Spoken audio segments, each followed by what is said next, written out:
So today we'll be making a Chinese dumpling with using our kale in the mix.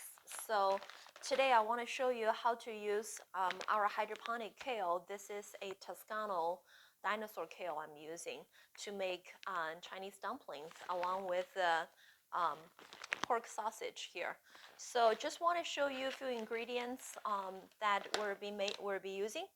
The main ingredients will be your pork sausage. I'm using a mild Italian pork sausage here. It's about 1 pound. It's already pre-seasoned, but you can use grounded beef, grounded pork, or even grounded chicken, just some sort of the meat. If it's not seasoned, you can add a seasoning later. So it's about 1 pound of the grounded meat we'll be using. Then I have a bulk bag of the kale over here. This is about 12 ounces.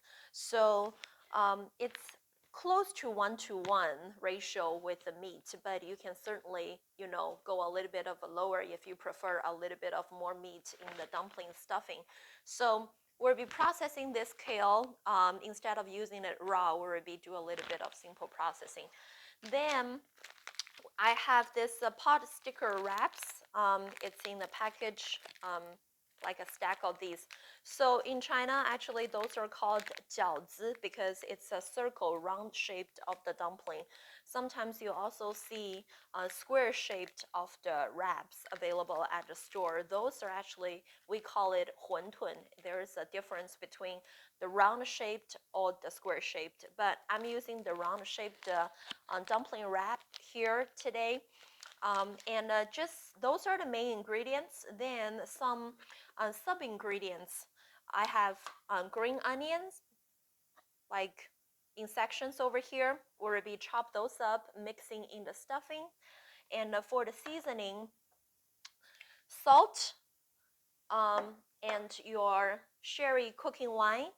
This is going to be added to the stuffing to get rid of the gaminess of the pork or the beef. Then I have this one is a special seasoning. It's called mirin. So it's a Japanese sweet cooking rice seasoning. It has a little bit of alcohol in it, but during the cooking process, it will be evaporated. But this is almost served like a sweet seasoning. If you don't have this, you can use sugar. There's not a big difference.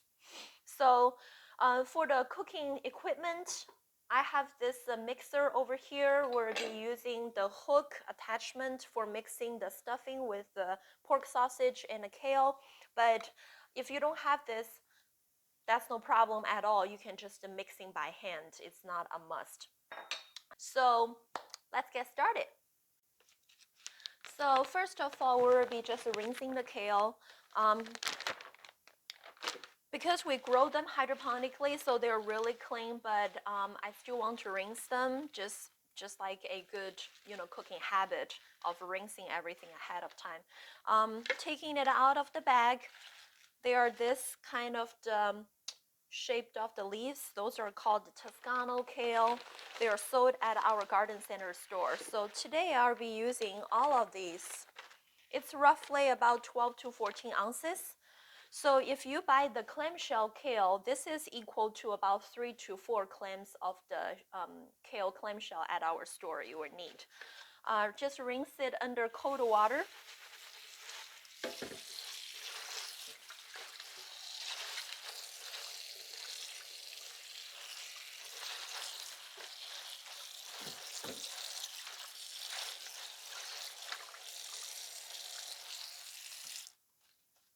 Okay.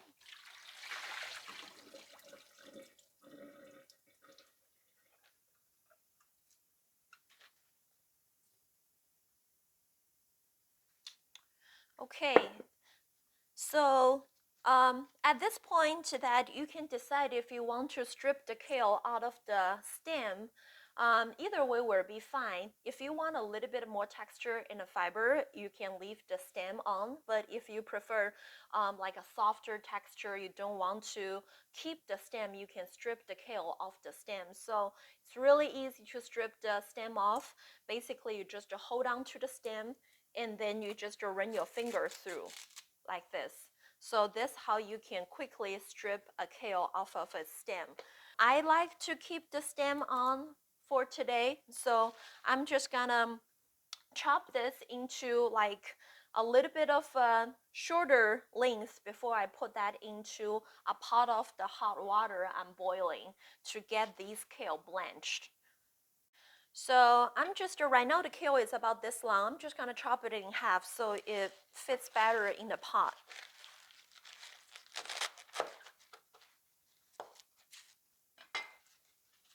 Okay. Next, we're gonna take these raw kale, fresh kale, into a pot of the boiling hot water to get them cooked down a little bit, because you don't want it, the raw kale in the stuffing mix, because the texture can be a little bit of a little bit of rigid. So you want to cook it down by blanching it. So put vegetable in hot water quickly to get a texture softened. This technique is called the blanch, BLANCH. So we're gonna blanch the kale real quick to get it wilted down. Okay, you can stop.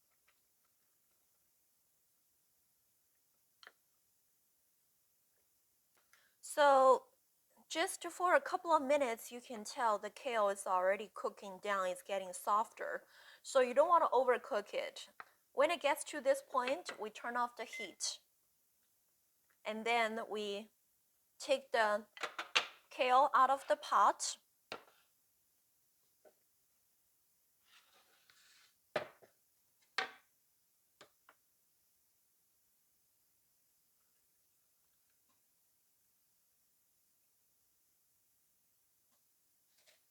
And after just boiling, the kale is in a really dark, deep green color, which is really nice.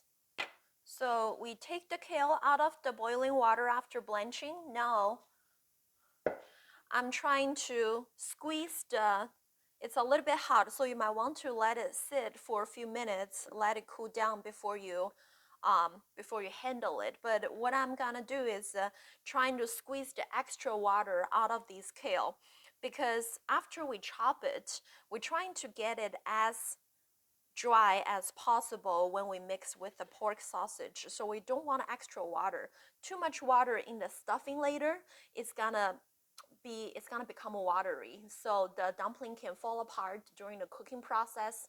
So we want to wring out the extra water. You can also use a cheesecloth or some clean kitchen towels to help to wring out the extra water. Stop right there. So I'm gonna use a kitchen towel to help to wring out the extra water. We just put this kale inside of this clean kitchen towel and gather it.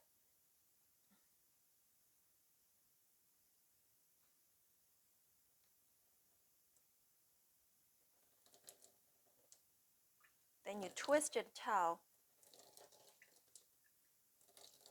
So after I squeeze the water out, you can see the 12-ounce kale turns into this much. So this is about the right size for us to mix with the pork sausage. Next, I'm gonna chop this up and mixing with the sausage in the bowl.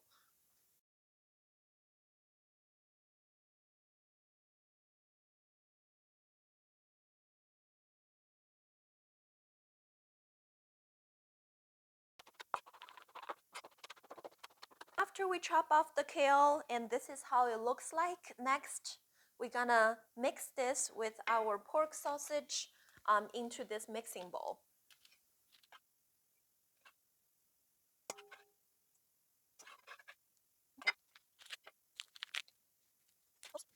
Okay. We'll add some seasonings inside of this mixing bowl.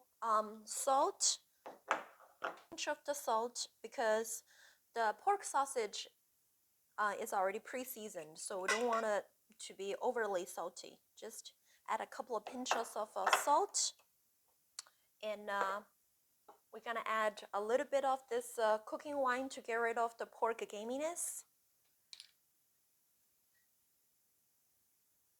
Just maybe like a tablespoon of the cooking wine, and you can use measuring spoons. And this is my sweet seasoning. If you don't have this, use sugar, that's the same. But this is what I got online. It's hard to find these in the local store, but if you find them online, it's not too hard. So it's called mirin, and I'm just gonna add like about a couple of tablespoons in it. Okay, we're gonna turn this on to get them mixed well together.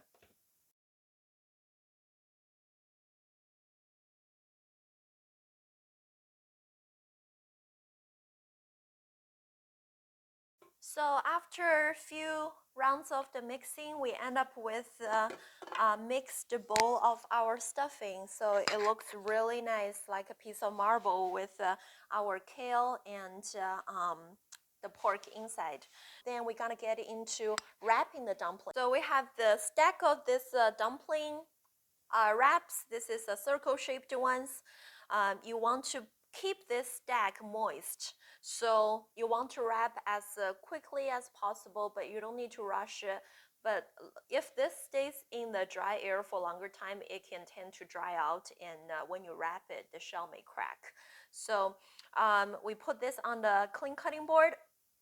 Then we have you want it on the side, you want it to have a little dish of water, just a normal, tap water, because you're gonna use this as a adhesive of wrapping the dumplings.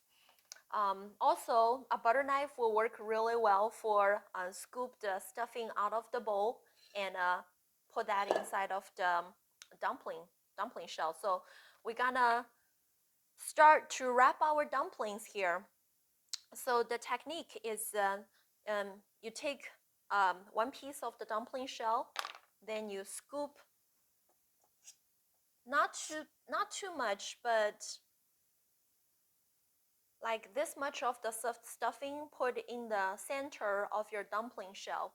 Then you dip your finger in the water, and then you wet the edge of the dumpling shell, almost like applying the glue. So you wet the edge of the dumpling shell, then you close it by folding that in halves. And as you fold the edges, gently pinch it with the water, with your finger pinching. That will seal the dumpling shell really well. So this is the simplest way you can fold a dumpling. But the way I normally do it is we normally kind of fold it in a little bit of kind of a pattern here. So you would kind of twist the shell like this and kind of fold it and pinch it even more. So I'll show you again. You can use your finger to pinch the top and form little wrinkles or folded areas like this. So this is another way you can fold your dumplings. This is normally how I do it. So this is one that is done, and you set this on the other side of the cutting board.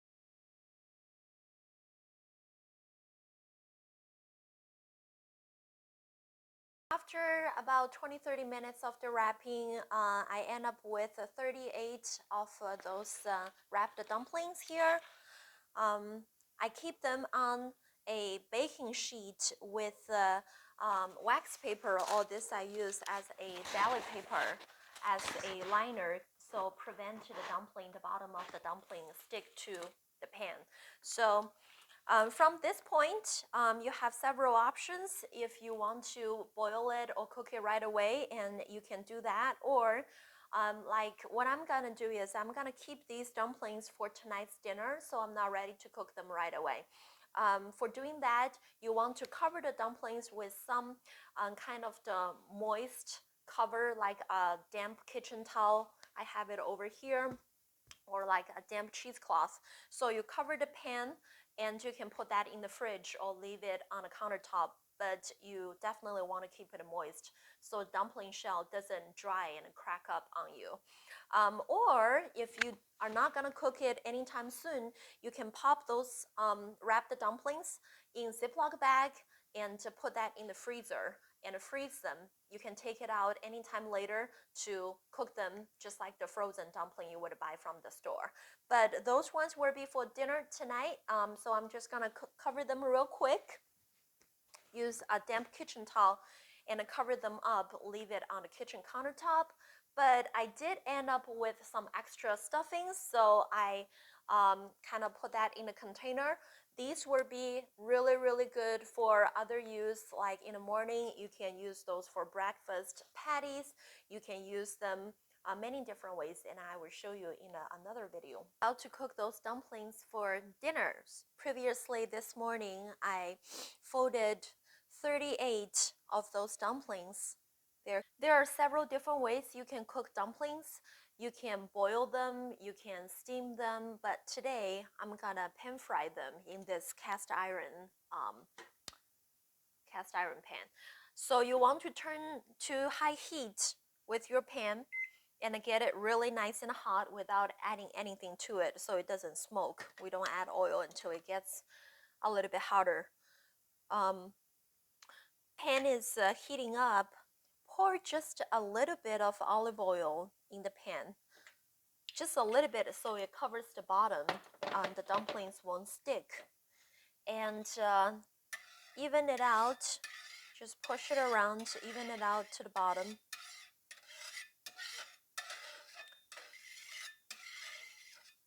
And then just align your dumplings one by one inside of the pan. And as I put them inside of the pan, I push them down a little bit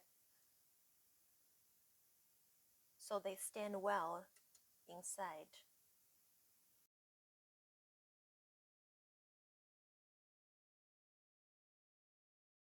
Inside of this pan for a few minutes, and we crack the cover so the steam can evaporate a little bit and get them cooked for a few minutes.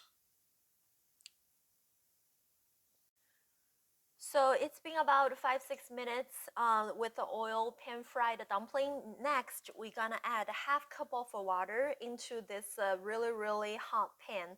So it's gonna have a dramatic splashing, and quickly we keep the lid covered so we're trapping the steam, and that steam is gonna cook up the rest of the dumpling really quick. So we gotta be quick, and when you pour this in, just be careful and use the lid as your shield.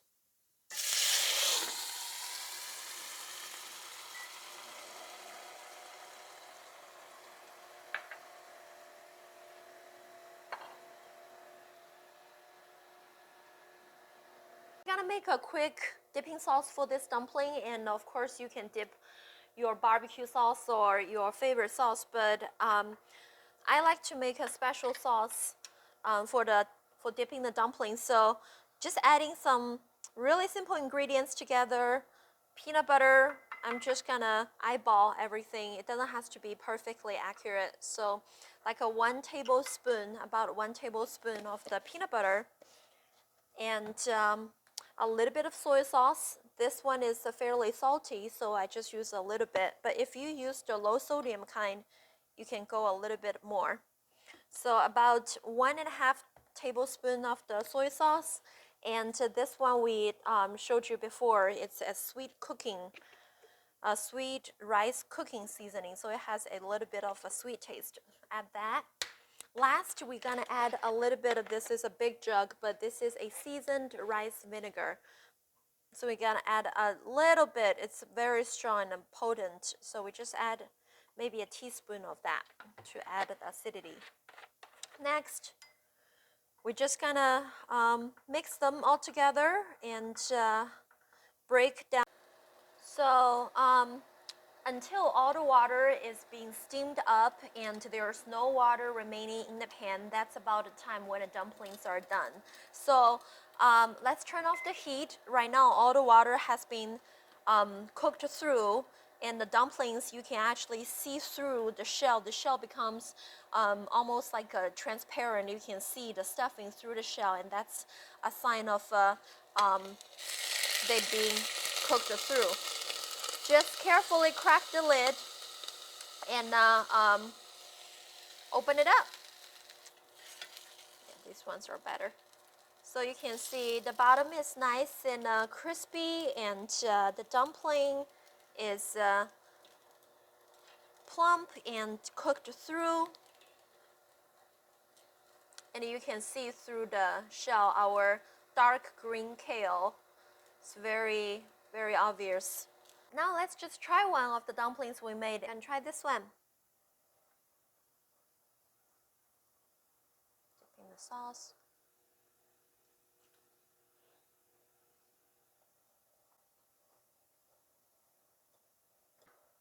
Really good. First time success with this. If you get a chance, give it a try. It's not that hard, but it tastes really, really good. So I hope you're enjoying this video, and we'll see you next time.